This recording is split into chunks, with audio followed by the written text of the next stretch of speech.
Não existe outro, a não ser Jesus Cristo.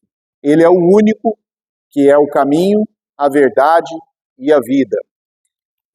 E por que eu falo que iniciei dizendo que Jesus é o caminho? Disse-lhe Jesus, eu sou o caminho. Porque é interessante nós entendermos que de onde saímos é importante na nossa vida. E para o nosso destino também é importante para a nossa vida. Mas o que define e os maiores acontecimentos na nossa vida acontece no caminho, acontece na caminhada nossa. E é isso que Deus vai falar conosco nessa noite. A palavra de Deus e o título que eu pus nessa mensagem é: o sentido está na caminhada. Todo sentido está na caminhada. E nós vamos ver alguns exemplos, e eu quero compartilhar com os irmãos alguns exemplos na palavra de Deus sobre pessoas, sobre personagens que na caminhada eles tiveram alguns acontecimentos que vai fazer com que nós reflitamos. Nós estamos no início do ano, hoje é dia 9 de janeiro, já foram 9 dias do ano de 2026, e o que nós temos que entender é, passaram-se na nossa caminhada, vamos dizer assim, na minha, na sua, na nossa caminhada, aconteceram vários fatos em 2025. E é muito interessante que nós, em 9 de janeiro, nós queremos falar só de 2026. Nós queremos entender e queremos planejar, projetar tudo para 2026. Mas há algumas coisas que estão nos acompanhando até o dia 9 de janeiro, que é a data de hoje, que aconteceram na nossa caminhada. E que isso não tem como ser tirado de nós. Tem acontecimentos, igual nós disseram aqui na ministração do louvor, no início do culto, na abertura do culto, falou da nossa campanha de 7 dias aqui na casa do Senhor. Como nós vamos viver o dia 9 de janeiro, esquecendo que nós passamos 7 dias de campanha? Ou antes dos 7 dias de campanha, passaram-se coisas, passaram-se ano novo, passou o Natal, alguns viajou, outros não, e assim por diante. Tem acontecimentos na nossa caminhada que está nos acompanhando, e que nós chegamos até aqui, e que isso define muita coisa que nós vamos viver no ano de 2026 ou não, ou vamos deixar de viver. Por quê? Porque acompanha nossas vidas nesta caminhada, que é o caminho é Jesus, mas nós estamos nessa caminhada. Eu e você estamos nessa caminhada. É importante de onde nós saímos? É importante quem éramos, quem deixamos de ser, quem nos tornamos. É importante, é. Qual que é o nosso destino? Eu e você sabemos. Todos os cristãos, os verdadeiros cristãos, sabemos qual é o nosso destino, ou para onde nós estamos lutando para chegar. É o céu, é o destino. Mas nada acontece, o destino não chegará se nós não passarmos por uma caminhada, se nós não passarmos por um processo, se nós não passarmos, como você quer chamar isso? Eu chamei nessa noite como caminhada. Se Jesus é o caminho, eu estou numa caminhada. Então isso que nós temos que definir, isso que define como nós vamos chegar e aonde nós vamos chegar no ano de 2026. Você pegou um papel e fez vários projetos. Pôs lá vários projetos para a sua vida financeira, para a sua saúde, para a sua vida espiritual. Você não colocou lá no papel tudo o que você deseja? Mas tudo isso depende de uma caminhada que nós estamos.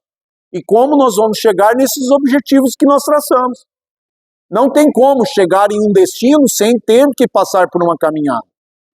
E eu quero começar com os irmãos, então, e que os irmãos vá comigo, lá em Gênesis, capítulo 22.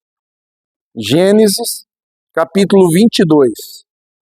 Vamos começar a tomar o rumo da nossa caminhada. Gênesis, capítulo 22.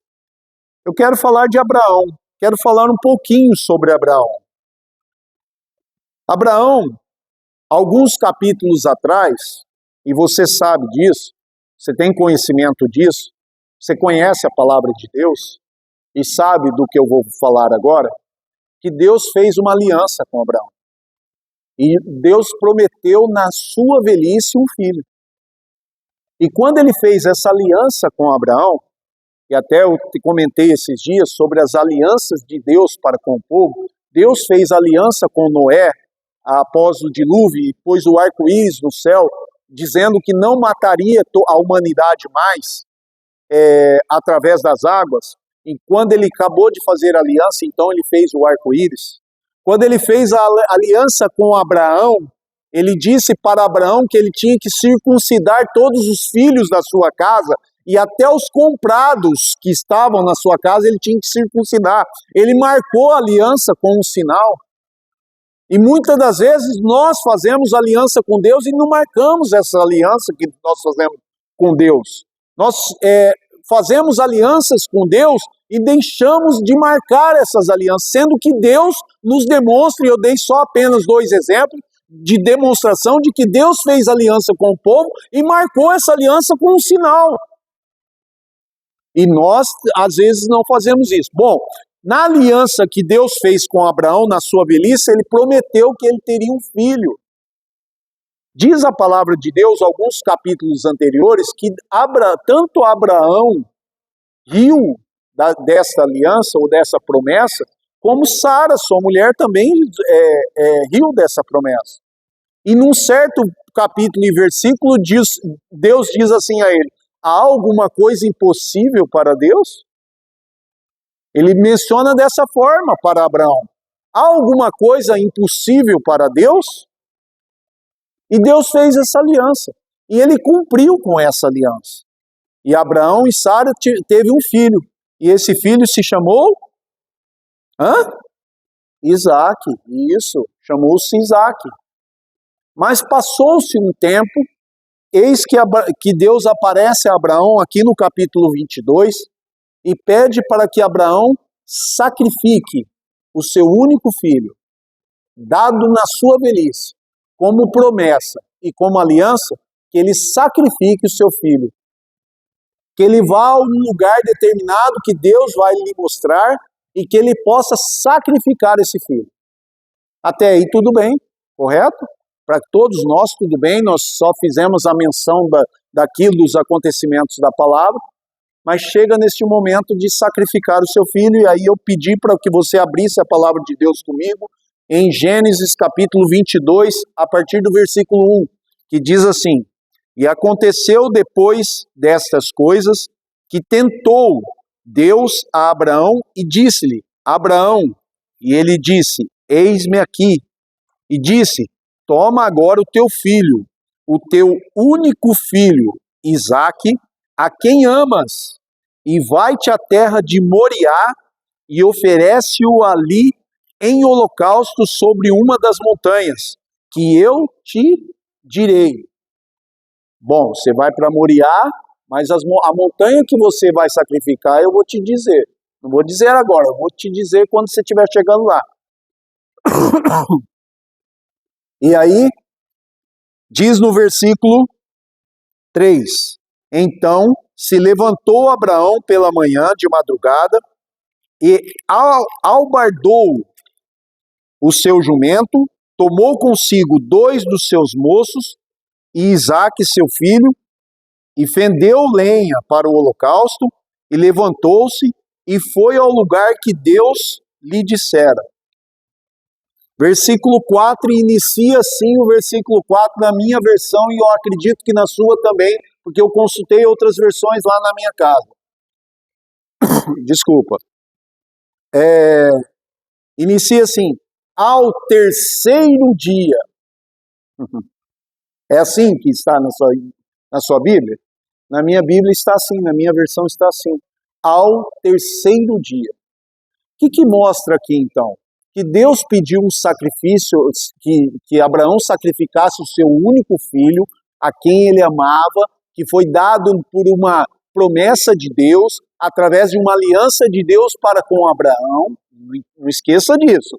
e que ele pede esse filho, seu único filho, pelo qual ele ama, para sacrificar. Diz a palavra de Deus que Abraão abaldou o seu jumento, pegou 2 servos, pegou seu filho, pegou a lenha, pegou o cutelo, pegou tudo para sacrificar e saiu. E nessa saída que ele tinha que passar por um caminho. E nesse caminho ele tinha que executar uma caminhada. E aí começa então o que Abraão passou nessa caminhada. Porque essa caminhada não foi, eu vou ali agora, ali, fazer tal coisa e já volto e já resolvo. Eu vou ali e já tenho que ir até ali no fundo, fazer um café e já volto. Eu vou até ali no meu carro e já volto. É rápido, é coisa rápida, é coisa que se resolve no imediatismo. Não. Diz a palavra de Deus que ele demorou 3 dias para chegar onde ele tinha que ir, que era Moriá.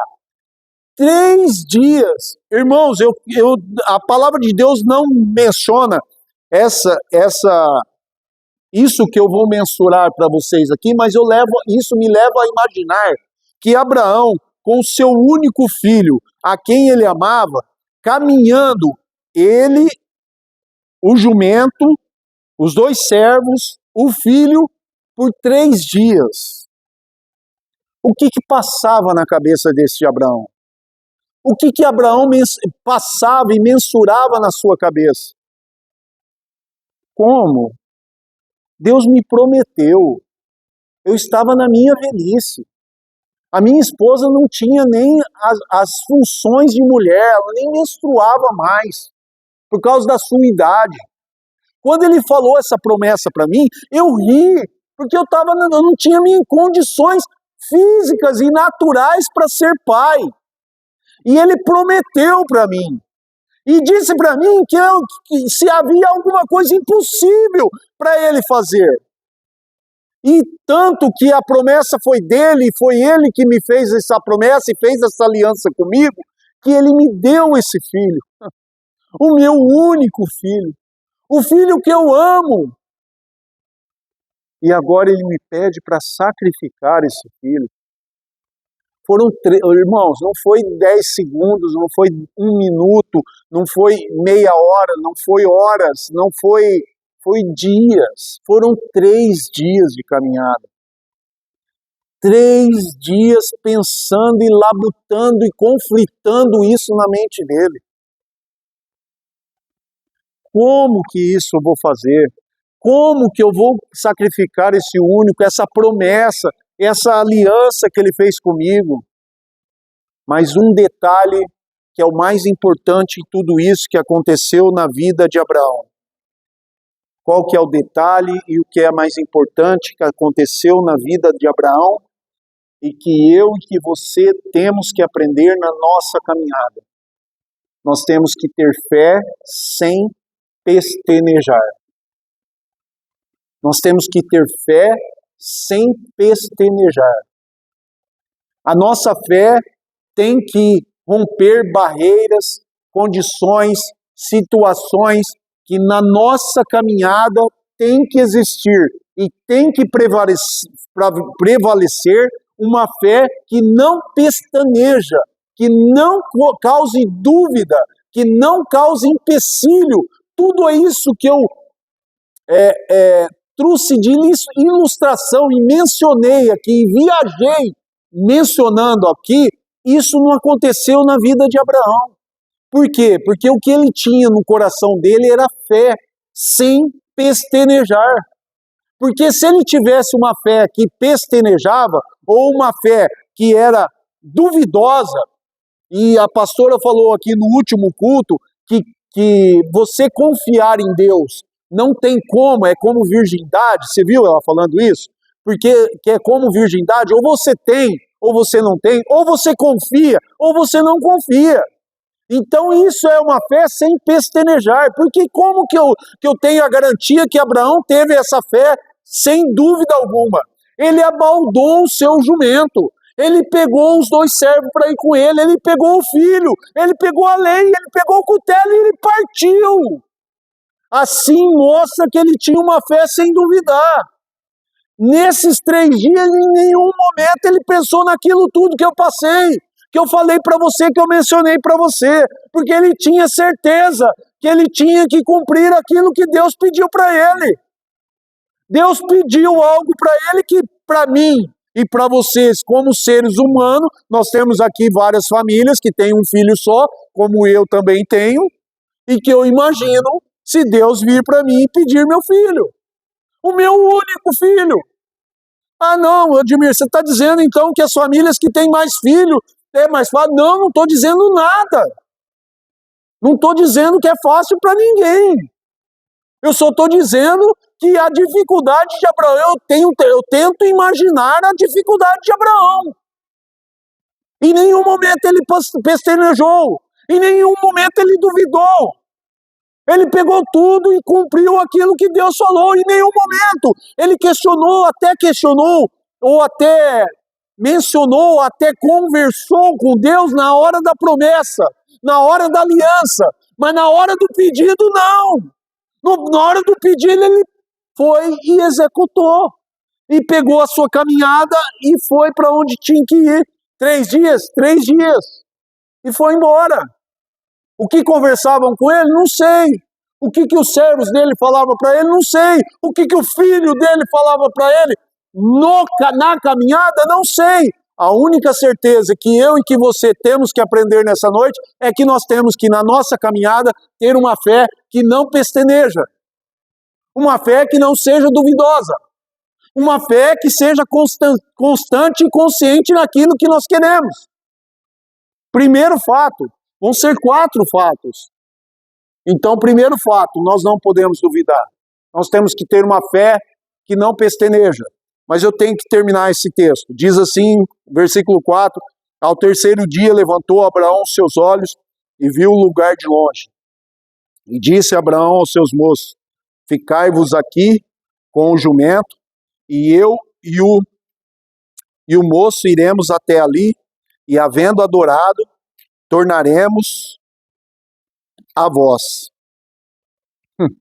Quer prova maior que isso? Ó, eu vou cumprir o que Deus me disse, eu vou subir lá naquele monte, ó, vocês ficam aqui com o jumento, vocês 2 e o jumento, eu e o meu filho, vamos subir lá, eu vou sacrificar e nós tornaremos para vós. Eu vou voltar e nós tornaremos. Ele não fala eu tornarei. Ele, em nenhum momento ele pensa em que ele vai subir, vai sacrificar e o filho dele vai ficar lá sacrificado e ele vai descer. Não, nós tornaremos. E diz assim, e tomou Abraão a lenha do holocausto, pô-la sobre Isaque. Essa parte aqui essa pega. Seu filho, sobre Isaque, seu filho, e ele tomou o fogo e o cutelo na sua mão, e foram ambos juntos. Versículo 7.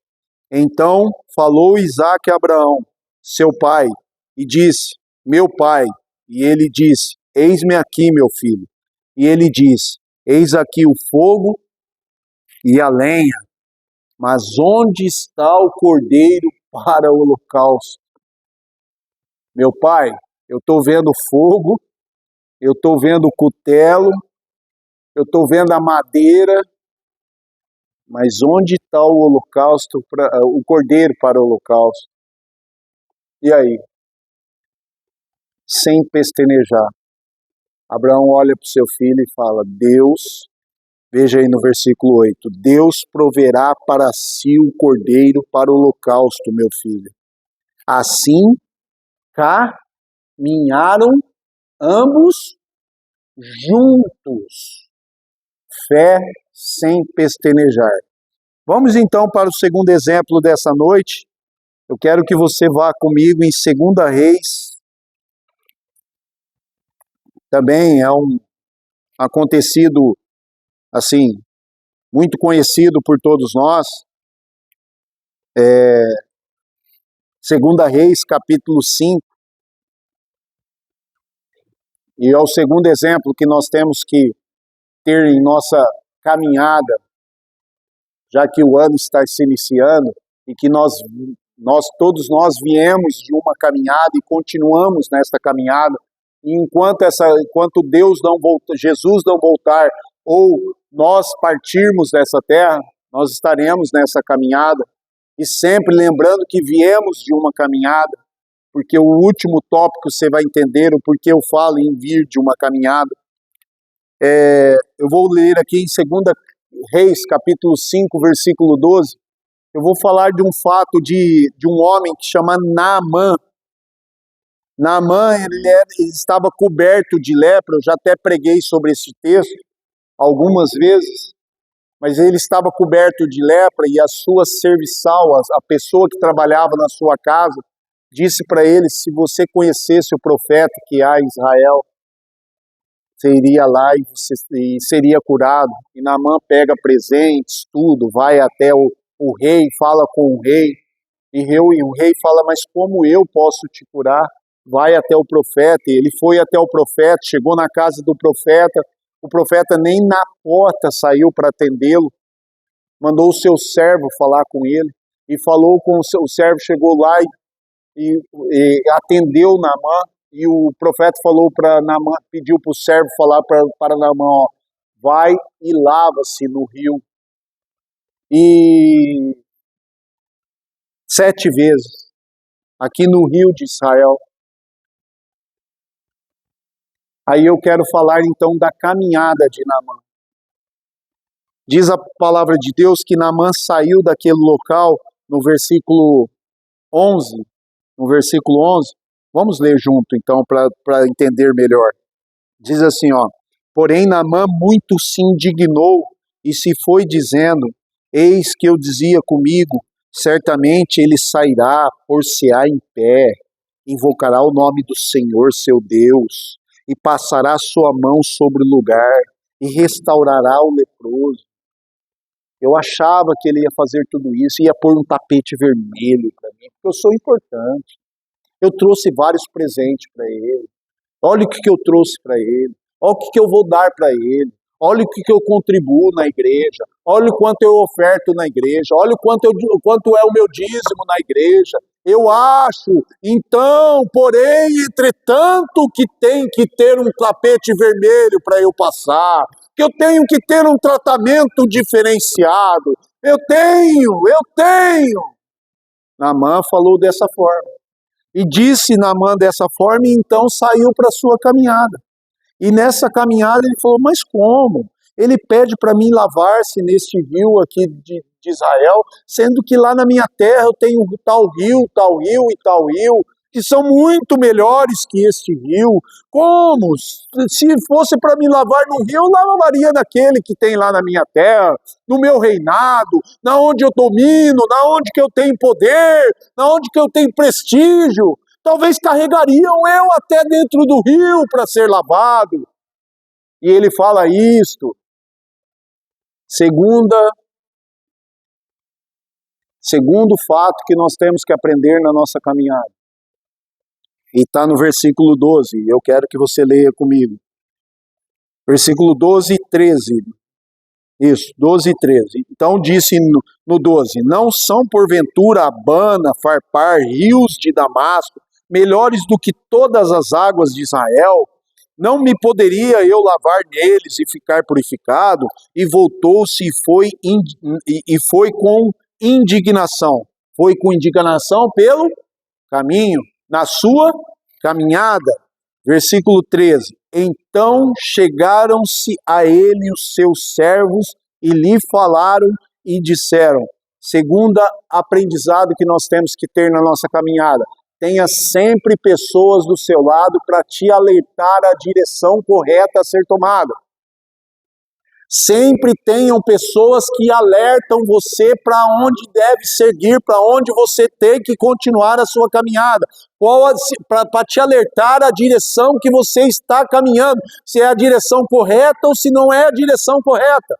Tenha pessoas que intercedam por você, que intercedam por mim, que intercedam por nós, para que nos oriente na caminhada que nós temos que tomar.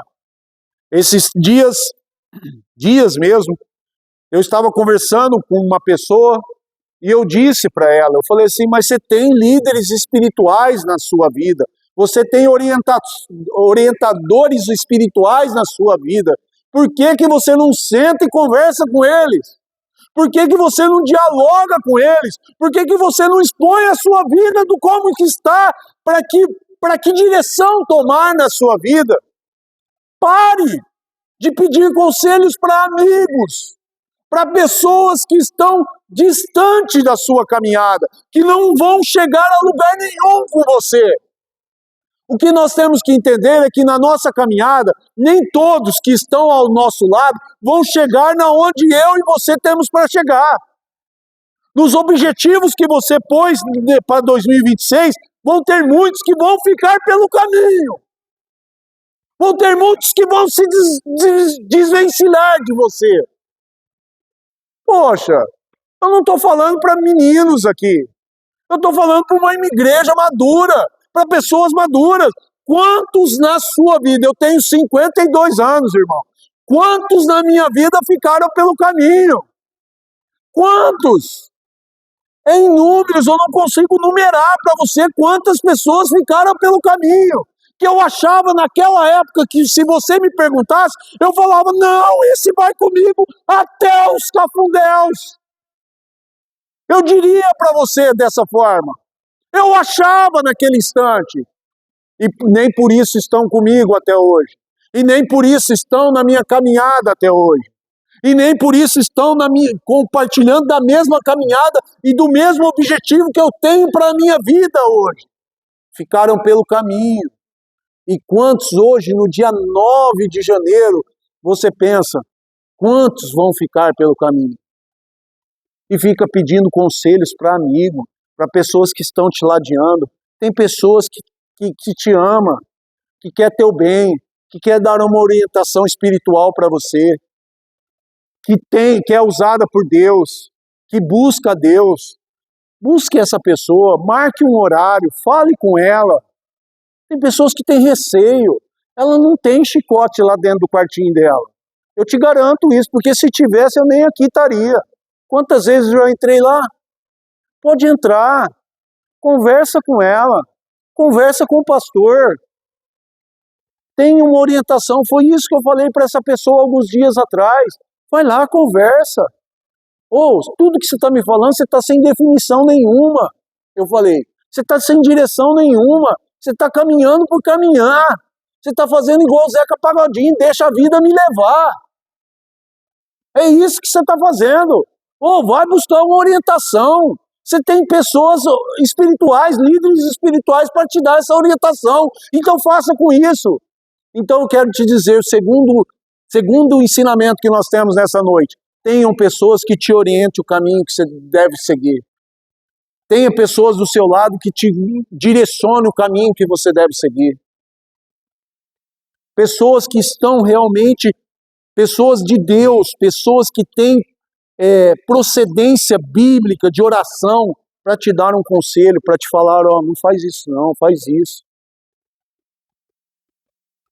Segunda experiência. Terceira experiência, eu tenho que correr, né? Fatal. Vamos lá então, em Lucas capítulo 7. Você vai comigo lá. Lucas capítulo 7. Eu tenho que chegar no quarto tópico, irmão, porque para mim é a cereja do bolo. Quarto tópico. Lucas capítulo 17, do 11 ao 19. Eu quero falar de 10 pessoas, eu não quero falar só de uma pessoa, não. Eu quero falar de 10 pessoas. Quem são essas 10 pessoas? Diz a palavra de Deus que eram 10 leprosos. 10 leprosos. Vamos ler o que a palavra de Deus diz para mim não sair nenhuma vírgula do texto. Diz assim, e aconteceu que indo ele a Jerusalém, passou pelo meio de Samaria e da Galiléia. Lucas 17, a partir do 11. E entrando numa certa aldeia, saíram-lhe ao encontro 10 homens leprosos, os quais pararam de longe e levantaram a voz, dizendo, Jesus, mestre, tem misericórdia de nós. E ele, vendo-os, disse,